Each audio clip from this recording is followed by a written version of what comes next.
Magandang araw po, welcome po sa aking channel, Love9 TV. Katalasasan po, meron po ba kayong mga properties na napapabayaan or non-performing assets? Plan nyo yung ibenta, pero wala kayong oras pagbibenta nito. Kung ito'y pagkakatiwala nyo po sa amin, tawag lang po kayo sa aking numero, usap po tayo, gawan ko po ng video for free. Yes, libre po, wala po kayong babayaran. Tutulungan pa namin kayong mabenta ang inyong property. Kami na po bala sa marketing, sa boosting or paid ads. Even sa tripping, hindi na po kayo mapapagod sa pag-entertain ng mga buyers. Kami na po bala sa lahat. Tawag lang po kayo. Nandito po tayo ngayon sa Dasmariñas, Cavite kung saan meron po tayong bagong video presentation. Isang residential property na 2-story house and lot. May lot area po ito na 180 square meters at may floor area na 100 square meters more or less. Meron po itong 3 bedrooms, 3 toilet and bath, may terrace, covered carport, service area at nakabakod na po buong property. Dito po sa harapan ng bahay ay tiled flooring na rin po ito. Napakalaki pa po ng espasyo. Kumbaga, there's a lot of rooms for improvement. Pwede pong extend ang bahay dito para mas marami ang magiging kwarto. Ang kagandahan po dito sa area nitong property ay malapit po sa mga schools at universities gaya ng LaSalle at Emilio Aguinaldo College. Kaya maganda pong gawing boarding house o bed space o di kaya room rental. Gawa ng napakarami pong estudyante dito na galing sa ibang lugar na kung saan in demand po ang room rental business, especially pag school year. Pati po dito sa likod, napakalaki pa po ng espasyo na pwede pong extend ang bahay dito. Sa ngayon, ito po'y service area. Then meron din pong 1 meter setback dito. Diretso po yan hanggang dun sa garahe. Ito po yung likod ng bahay. Then naka-extend na po dito sa service area. May bubong na po siya. Then meron pong open lanay at may sliding glass door na may security grill naman dito sa part ng dining area. Sa loob po niyan. Then pag diniretso po natin ito, nandito na po yung covered carport o garahe. Yan po yung gate o yung harapan ng bahay na napakalaki pa po ng espasyo.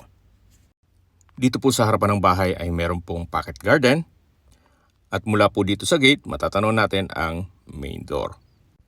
Ito pong property ay maayos pa naman po ang structure.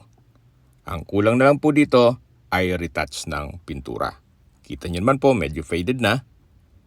At dito naman sa flooring o sa tiles, siguro konting linis na lang dito. Sasamahan niyo po ako, pasok po tayo. Ito po yung main door. Ito po yung living area o salas at open concept lang po ito. Hanggang dun sa dining area at kitchen. Meron po itong center lamp. Then sa pintura naman dito sa loob ay maayos pa po. Wala po kayong ipapagawa dito. Naka-tile flooring na rin po ito hanggang dun sa kitchen. May Korean blinds po itong glass window. Tungkol naman po sa mga furnishings o kagamitan, hindi po kasama yan. Wala pong nabanggit sila kung kasama sa bentahan.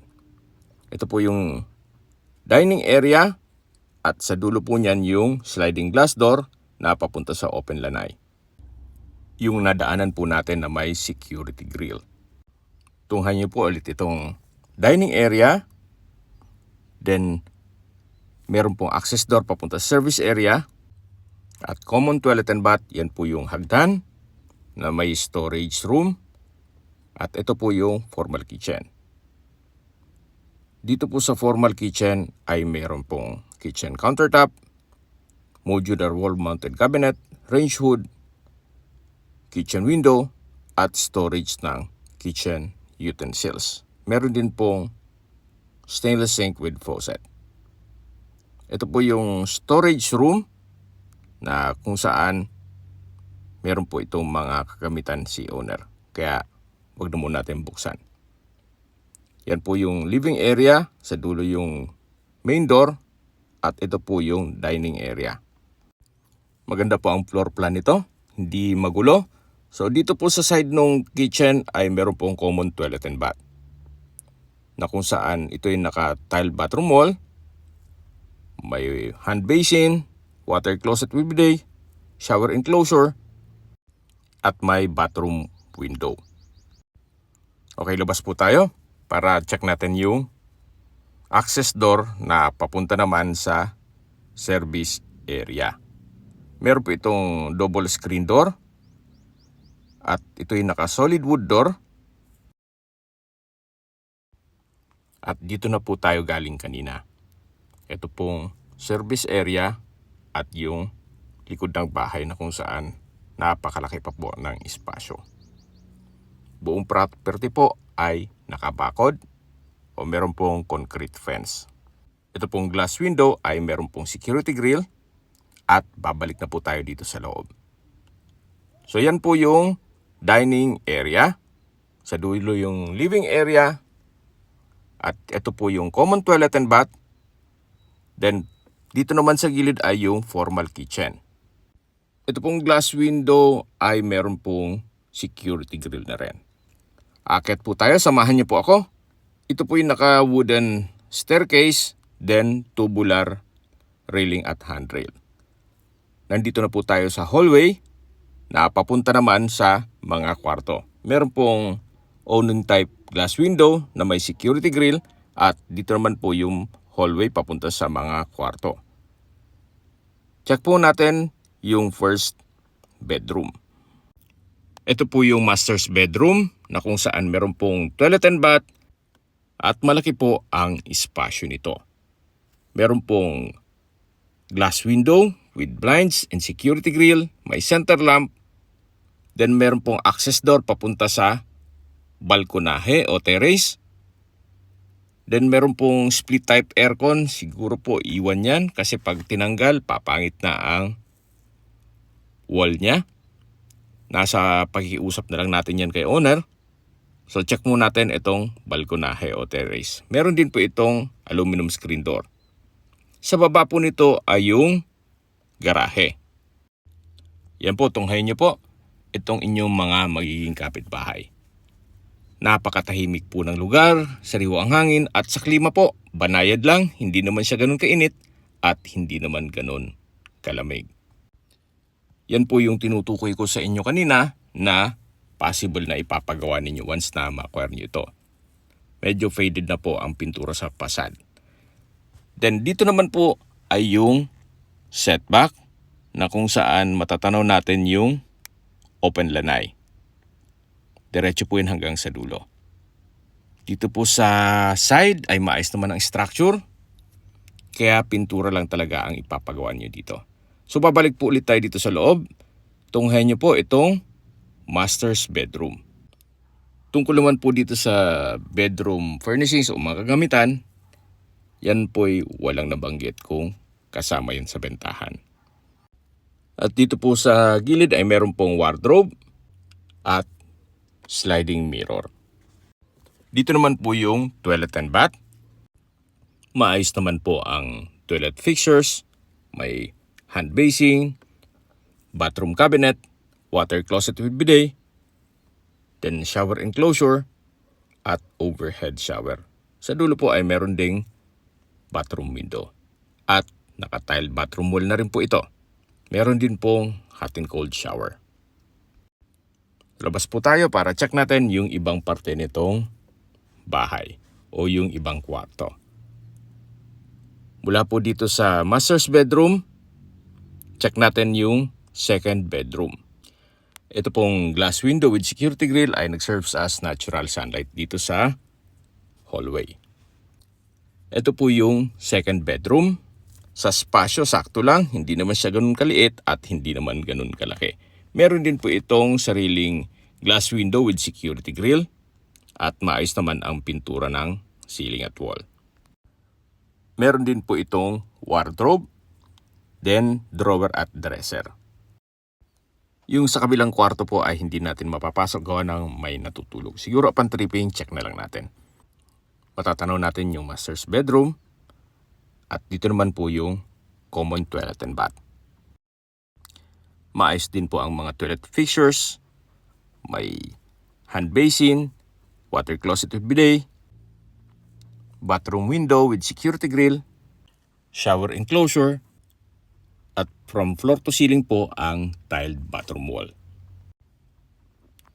So yan po yung kwarto na may natutulog kaya hindi natin mapasok. So habang naglilibot po tayo at pinagmamasdan niyo po itong buong kabahayan, pag-usapan na natin ang distance, location at travel time. Mula po sa Kadiwa Public Market at SM Market Mall, Dasmariñas, Cavite, ang distance is 1.7 kilometers at ang travel time is 6 minutes. Mula naman po sa pagamutan ng Dasmariñas, ang distance is 1.9 kilometers at ang travel time is 7 minutes. Yan po yung lagi kong binabagit sa aking video na dapat nyo i-consider sa paghanap ng property, yung meron pong malapit na hospital. Hindi ko naman po sinasabing sakitin kayo, yan naman po for emergency purpose lang naman. At mula naman po sa Windward Subdivision na kung saan yan po yung access papunta sa Villar City na connecting MCX all the way to South Luzon Expressway, Skyway hanggang North Luzon Expressway. Ang distance is 1.5 kilometers at ang travel time is 6 minutes. Mula naman po sa De La Salle at Emilio Aguinaldo, Dasmariñas Campus, ang distance is 2.7 kilometers at ang travel time is 8 minutes. Opo, napakalapit lang po nito sa malaking universities. At mula naman po sa The Orchard Golf and Country Club, ang distance is 5.5 kilometers at ang travel time is 15 minutes. Kung manggagaling naman po sa Manila o sa airport, ang distance is 34.2 kilometers at ang travel time is 53 minutes. Okay, sa presyo na po tayo. Binebenta po ito ni owner sa halagang 7.5 million pesos. Kung may mga katanungan po kayo, tawag lang po kayo sa aking numero. At sa mga kababayan naman natin na sa ibang bansa, meron po akong Telegram sa mga iPhone user man, may iMessage. Meron din pong Imo, Skype, Viber at WhatsApp. Same number lang po, 0917-316-3399. Sa mga nagtatanong naman po ng aming Facebook, meron po kaming Facebook page na Nov9 TV at Facebook Reels Video. Meron din pong TikTok at Instagram. May ibang YouTube channel po kami na The Nov9 TV channel at Nov9 TV Listings. Sana po naibigan yung ang video presentation. Paki-like and subscribe na lang po sa aking channel para ma-update din po kayo sa aking future listings. Kung sakali po hanap nyo yung mas malaking sukat na lupa, meron din po kami ibang listings na pwede nyo pagpilian. Huwag po kayong mag-atubiling tumawag sa amin, then let us know your budget para malaman namin kung anong property pwede naming alok sa inyo. Sa lahat pong viewers, subscriber at nagtiwala po sa amin, salamat po sa suporta. Ingat po kayo lagi at yung pamilya. Maraming salamat po.